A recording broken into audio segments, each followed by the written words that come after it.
사랑하는 여러분, 오늘 말씀 제목이요, 성찬 그리고 전도입니다. 성령 충만한 은혜와 은총이 여러분에게 폭포수같이 임하기를 축복합니다. 자, 오늘 예배 오신 것이 기쁘십니까? 아멘. 성찬식에 거룩한 성도의 이름으로 참여하는 것이 기쁘십니까? 네. 정말 기쁘십니까? 시편 122편 1절에서 이렇게 말씀하죠. 사람이 내게 말하기를 여호와의 집에 올라가자 할 때 내가 기뻐하였도다. 정말 기쁘십니까? 기도하러 가자. 여호와 하나님을 뵈러 가자. 우리들의 문제점을 교회에 기도하러 가자. 이럴 때 여러분들이 기쁘셨습니까? 네. 그러나 한 번의 예배가 얼마나 소중한지 수많은 간증들이 있죠, 여러분. 모퉁이돌 성교 이상 목사님 아시죠? 네. 이상 목사님께서 하신 간증, 오래된 걸 한번 찾아봤어요. 그 예배를 통해서 이렇게 보니까 우리가 드리는 오늘 이 예배가 얼마나 복된 것인지 확인할 수 있었습니다. 80년대 말경에 구소련이 무너지고 혼란스러운 그 격변기에 말입니다. 어느 도시에서 이상 목사님은요, 비밀 예배처를 탐방할 기회를 얻었다고 합니다. 예배처에 가보니까 예배를 드리기 전부터 성경 통독을 하고 있었는데요. 예배 전에 성경을 서로가 막 읽고 있었어요. 그런데 그 성경을 읽으면서 많은 성도들이 울더라는 것이, 예배가 시작되면서도 울음을 그치지 않더라는 것이, 예배 장소라고 해봐야 낡은 풍금이 한 대고, 그리고 반주를 하는 반주자 한 명하고 성가대 몇 명뿐이었는데요. 송령 일장 같은 송령을 하는데도 울음 때문에 제대로 성가대에서 성가대 역할을 못하더라는 것이에요. 회중 소리가 찬송 소리에 막 울음이 섞여서 나오고 이러더라는 것이에요. 설교를 들을 때도, 그날 성찬을 진행했는데 성찬 때도 마찬가지입니다. 예배를 마친 후에 그렇게 울면서 예배를 드린 이유가 무엇이냐고 물으니까 인도자가 그것이 이 세상에서 드리는 마지막 예배가 될지도 모르기 때문입니다. 그렇게 대답하더라는 것입니다. 왜냐? 자기 동료들 중에 어느 날 갑자기 그 당시 비밀 경찰인 KGB에게 붙잡혀가면 20년, 30년 동안 못 돌아오는 사람들도 많았다는 것이, 그런 사람들이 수두룩했다는 것이, 이렇게 눈물로 드리는 예배에는요, 기적은 우리 주 예수 그리스도의 은혜와 사랑으로 말미암아 그냥 일어나는 것이에요. 성령의 은사는 정말 나를 비우고 깊은 곳에서 그냥 사랑으로 드려지고 예수만을 바라보고 나아갈 때 그냥 은사는 자연히 주어지는 선물이에요. 이런 은사는 오래 갑니다. 오래가고 갈급하게 받은 것들은요, 하나님이 늘 지켜주시려는 마음이 있으십니다. 너무 자유로운 환경에서 주말마다 예배를 드릴 수 있는 우리는요, 한번 비교해 보세요. 고난 속에서 목숨을 걸고 조마조마한 긴장 가운데 간격적으로 예배 드리는 성도들이 있다는 사실에 대해서 여러분 어떤 느낌을 가지십니까? 오늘이 매월 첫 주 예배로 드려지는 성만찬 예배예요. 성찬은 참 경이롭고 신비하고 사랑이 넘치는 그런 예배죠. 왜 그러면 성찬이 참 경이롭고 신비하고 사랑이 넘치는 예배일까요? 여러 이유들이 있어요. 첫째는 구원의 간격입니다. 성찬을 통해서 우리를 위하여 자신의 몸짓고 피 흘리신 예수 그리스도를 기념하고 주를 누릴 수 있기 때문에 그렇습니다. 라헬이나 예아나 서연이나 요런 또래 아이들에게 부끄럽지 않은 부모들이 되시기 위해서 영으로 늘 깨어 있으시기를 바랍니다. 이 아이들이 특징이 있어요. 주를 누립니다. 성령을 누립니다. 이 아이들은 세계적인 경쟁력이 있어요. 유대 민족은 어릴 때부터 토라와 말씀으로 끊임없이 가르치고 그렇게 연단하여서 세계적인 인물들도 만들죠. 그 창의적인 능력과 20살에 막 세상에서 보지 못했던 그런 회사들을 창업하고, 우리는 그런 시스템들이 갖춰지지 않았어요. 문화로 형성되지 않았습니다. 어떻게 그들과 경쟁합니까? 영으로 경쟁해야 돼. 그래서 아이들을 자세히 보다 보면 그리스도의 잔에 참여하다가 귀신의 잔에 참여하고 오면요, 애들이 힘들어가지고 어찌할 바를 모르는 거예요. 어떤 아이는 이렇게 얘기합니다. 집사님들이 교회 문 열고 들어오면은 피해요. 그리고 다른 곳에 가서 예배드리고 오자 그러고, 예루살렘 성전에 전도사님들 손 붙잡고 가서 예배드리고 와요. 찬양하고 찬송하고. 그리고 갔다 오고 나서 그 집사님 붙잡고 보혈 찬송 부르자 그러고, 마귀들과 싸우자 부르자 그러고, 그 정도의 어떤 주를 누림이 있는 거예요. 오늘 마찬가지예요. 주를 누리는 영이 있다가 요즘 이스라엘로 여행하는데 많이 여행한다고 합니다. 한국에 대해서 또 많이 학생들을 보내달라고 텔아비브 대학 같은 데서는 요청한다고 합니다. 세계적인 공대죠. 우리 아이들도 그런 데 좀 많이 들어가면 좋겠습니다. 그런데 말입니다, 전도가 지금 한국보다 훨씬 잘 되고 있다는 것이, 물론 위험성은 있습니다. 그런데 그리스도의 잔에 자꾸 참여하던 아이들이 성령께서 임하면요, 부모들이 감당할 수 없는 어떤 선택들을 해버립니다. 갑자기 거기에 선교사로 주저앉아 있거나, 갔다 와서 남미로 가거나 아프리카로 가거나, 주의 영이 이끄시는 대로 살아가는 그런 인생들이 되는 거예요. 어떻게 보면 보이지 않는 세계에서 이미 차원이 다른 세계를 살아가는 것입니다. 이것이 세계적인 경쟁력이에요, 여러분. 부모들은 그 영이 잘 자라도록 해줘야 돼요. 오늘 성찬을 통해서 그런 영들이 어떻게 흐르는지, 그 영들을 어떻게 확장시키고 오병이어의 기적으로 팽창시켜야 되는지 누리시고, 또한 마음속에 레마시켜 가시기를 바라고, 여러분의 영이 자라기를 축복합니다.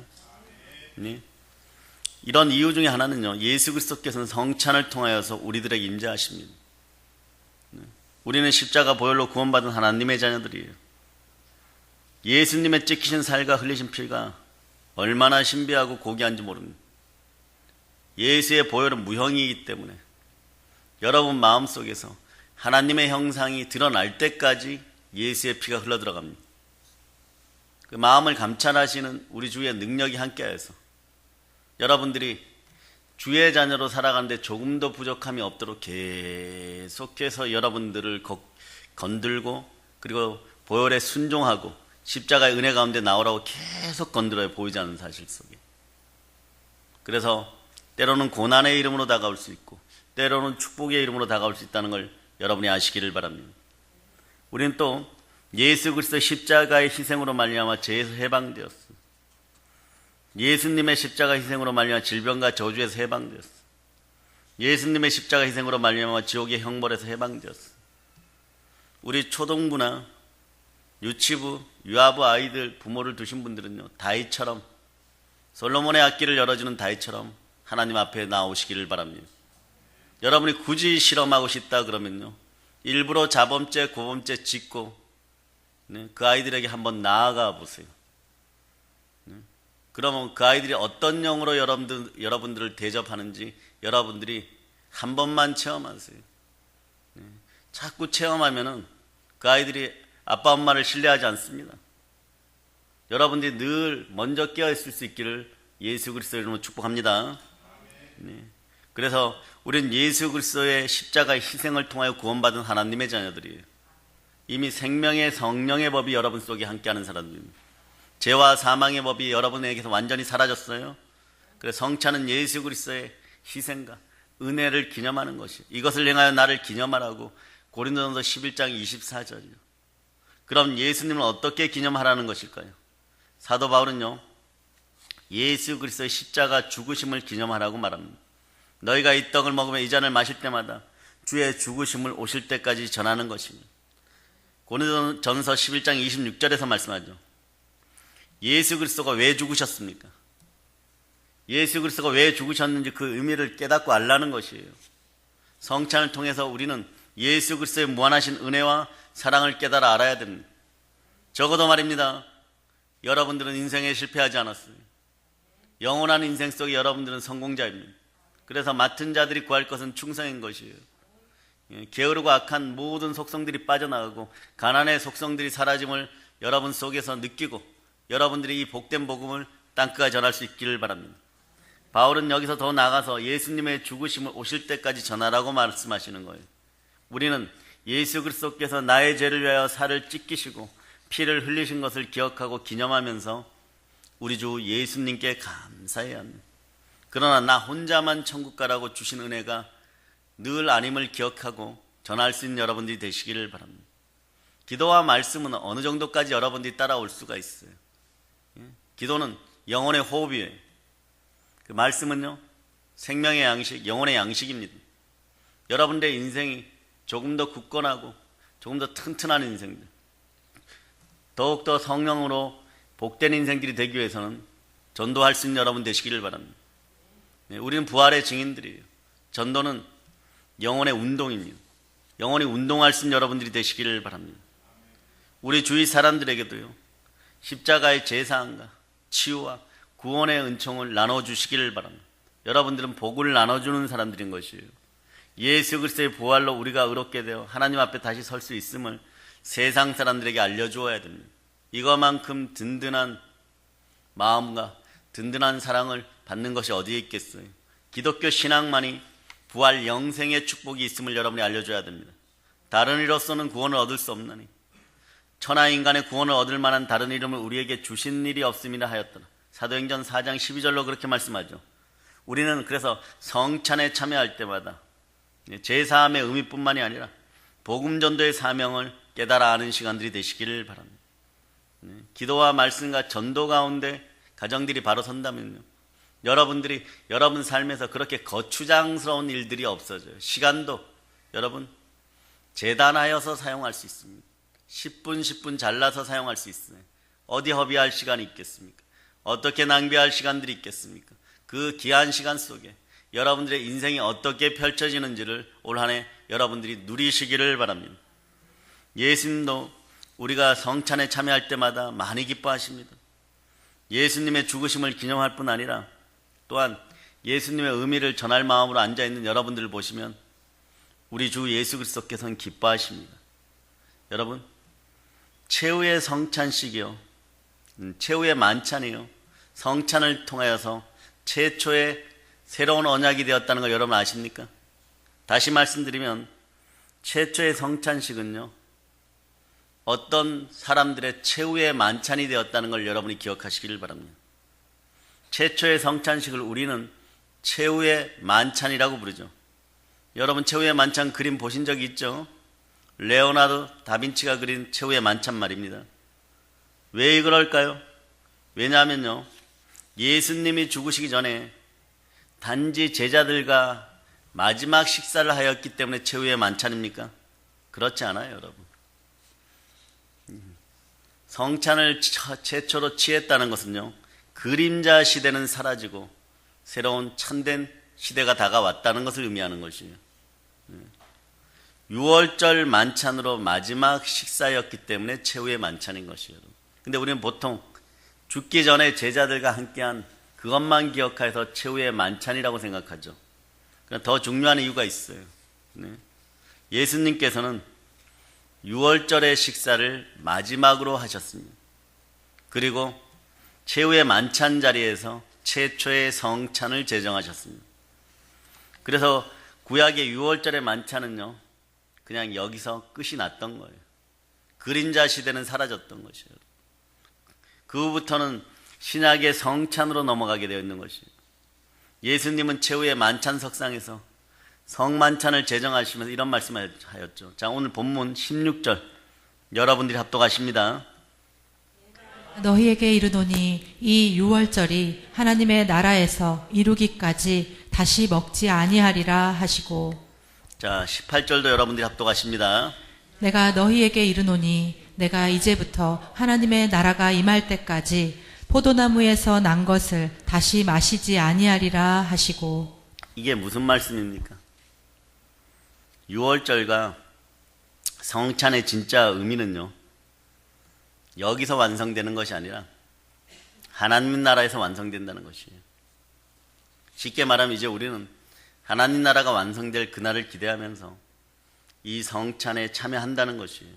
사랑하는 여러분, 여러분들은 성찬에 참여할 자격이 있습니다. 왜냐하면 우리 주 예수 그리스도가 우리 자신들을 위하여 몸짓고 피 흘려 우리를 구원하셨기 때문이에요. 또한 예수 그리스도께서 부활 승천하셔서 성령 하나님이 지금 여러분과 함께합니다. 그래서 여러분들이 이렇게 증거받는 거죠. 무릇 하나님의 영으로 인도함을 받는 사람은 곧 하나님의 아들이라. 성령이 친히 우리의 영으로 우리가 하나님의 자녀인 것을 증언하느니라. 성령 하나님께서 여러분들을 하나님 앞에 영으로 데려가서 여러분들이 하나님의 자녀인 것을 계속 증거합니다. 그러니 평상시에는 그리스도의 잔에 이렇게 참여하다가 어느 날 갑자기 귀신의 잔에 참여를 아이들을 시켜버리니까 여러분들은 어느 정도 세상의 때와 함께 있기 때문에 그냥 뭐 그러려니 하고 가고 머리가 좀 아프니 그러고 가는데 아이들은 민감하죠. 왜 저를 어머니 이 어둠의 장소에 데리고 왔어? 이래버리는 거죠. 여러분들이 그것을 깨달아 아시기를 바랍니다. 그런 영이 있을 때 더욱더 보배로운 영이 될 수 있도록 여러분들이 깨어서 그 아이들을 보살펴 주시고 말씀으로 양육하시기를 바랍니다. 이런 말은 좋잖아요, 여러분. 여러분의 자녀가 세계적인 인물들이 되기를 바랍니다. 적어도 다른 사람에게 베풀고 사는 인생들이 되기를 바랍니다. 꾸어줄전정 꾸지 않는 인생들이 되기를 바랍니다. 민족과 나라 위에 꾸어주는 인생들이 되기를 바랍니다. 이렇게 신명기 28장을 통해서 이렇게 축복을 해주면 여러분들이 아멘 아멘 합니다. 근데 그 길을 가는 법을 아십니까? 성령께 맡기세요. 하나님이 키우시게 하고 영으로 인도함 받게 하시기 바랍니다. 그리고 하나는 여러분들이 깨어서 그 아이들의 우산이 되어주시고 방패가 되어주시기를 바랍니다. 2%만 하시면 됩니다. 나머지는 하나님이 하십니다. 우리 주 예수 그리스도께서 여러분이 겨자씨만한 믿음만 보이면 98%는 우리 주 예수 그리스도께서 이루시고 이끄십니다. 그러므로 우리는 성령 하나님의 은혜로 하나님의 나라를 누리며 살아가는 충만한 부요의 사람들이 되시기를 다시 한번 축복합니다. 사랑하는 여러분, 하나님의 나라는요 단순한 공간만이 아니에요. 단순한 공간의 낙원만이 아닙니다. 가장 핵심은 하나님 그 자체이십니다. 우리 주 예수 그리스도 그 자체이신 것이에요. 가장 핵심은 바로 하나님의 통치잖아요, 여러분. 그러므로 하나님의 통치가 온전히 이루어지는 것이 바로 하나님의 나라입니다. 하나님의 성령을 힘입어서 여러분 마음판들이 정리되고 그것에 만왕의 왕이 들어오면 성경은 이렇게 얘기하죠. 하나님의 성령을 힘입어서 마음의 귀신들을 쫓아내면 하나님 나라가 이루어졌느니라. 불순종의 아들들 가운데 역사하던 그런 영들이 빠져나가고 충만한 은혜의 영이 여러분 속에 들어가시기를 바랍니다. 하나님의 통치를 거부하는 사람들이 이 땅에도 너무나 많이 있어요. 더러운 죄의 습성들이 넘쳐나고 이제는 마약과 동성애란 말은 뉴스 매체를 통해서 그냥 생활 단어들처럼 듣고 있는 것이에요. 저희들 어릴 때는 아편 이 정도였어요. 아편쟁이 이 정도. 동성애란 말 이게 뭔지도 몰랐어요. 이게 무엇인지도 몰랐어요. 그런데 이 단어들이 너무 흔한 단어들이 되어버렸습니다. 이런 혼란한 시기에 사랑의 식은 시기에 성령께서 여러분의 자녀들을 보호할 수 있기를 여러분이 기도하시기를 바랍니다. 죄악이 만연하고 있어요. 깨어있을 때 누가 깨어있어야 됩니까? 영으로 축복받은 여러분들이 깨어있어야 돼요. 영의 법칙은요 자연의 법칙이에요. 사랑의 법칙입니다. 생명기운도 말이에요. 위로부터 아래로 이렇게 내려오는 것이에요. 사랑도 내리사랑인 거예요. 여러분. 물도 위로부터 아래로 흐르는 것이에요. 여러분들이 먼저 깨어있어서 여러분의 자녀들에게 맑은 영으로 계속 흘려보낼 수 있기를 바랍니다. 어린 자녀들을 계속 시험대 위에다 올려놓지 않기를 축복합니다. 깨어서 기도하고 말씀으로 살아가면서 사랑으로 다른 사람들에게 복음을 나누어 주어서 그들도 천국을 누릴 수 있기를 축복합니다. 돌아보면 우리 주위에 죄로 말미암아 눌린 사람들 그리고 마음과 육체에 병든 사람들이 얼마나 많이 있는지 모릅니다. 우리가 노인정 식사를 1년 동안 더 봉사하기로 했죠. 근데 우리 외산미동 어르신들은요 많이 그래도 세상 편으로 양반들이에요. 작년 한 해 동안 원장님과 몇 분이 계속 섬겼죠. 집에서 조금 드시기 힘든 식품들, 만들어 먹기 힘든 식품들, 어른들에게 좋은 보양식품들 계속, 사실은 저희가 이곳에 온 지 만 5년 이상 되었는데 그동안 계속 섬겼죠. 그러니까 너무 양심에 찔리시니까 됐다 그러셨는데 됐다가 아니었어요. 여러분, 마음으로는 계속 오기를 바라고 있습니다. 그런데 그 어른들을 계속 섬겨주고 있어요. 1년간 더 섬기기로 했어요. 너무너무 좋아하시더라는 것이에요. 그렇게 사랑도 흘려보내고 여러분의 영으로 충만한 은혜도 자녀들에게 계속 부어주는 여러분들이 되시기를 바랍니다. 이게 성찬의 의미이고 또한 성찬에 숨겨진 비밀입니다. 네. 예수님이 우리를 복음의 일꾼으로 부르고 계셔요. 이 부르심에 우리는 적극적으로 응답해야 되죠. 여호와께서 말씀하시기를, 보라, 내가 너희 앞에 생명의 길과 사망의 길을 뒀노라. 너는 이 백성에 전하라 하셨느니라. 예레미야 21장 8절로 말씀하는데요. 이렇게 전한 사람들에게는 다니엘 12장 3절이 이렇게 표현해 줍니다. 지혜 있는 자는 궁창의 빛과 같이 빛날 것이요, 많은 사람을 옳은 대로 돌아오게 한 자는 별과 같이 영원토록 비치리라. 네.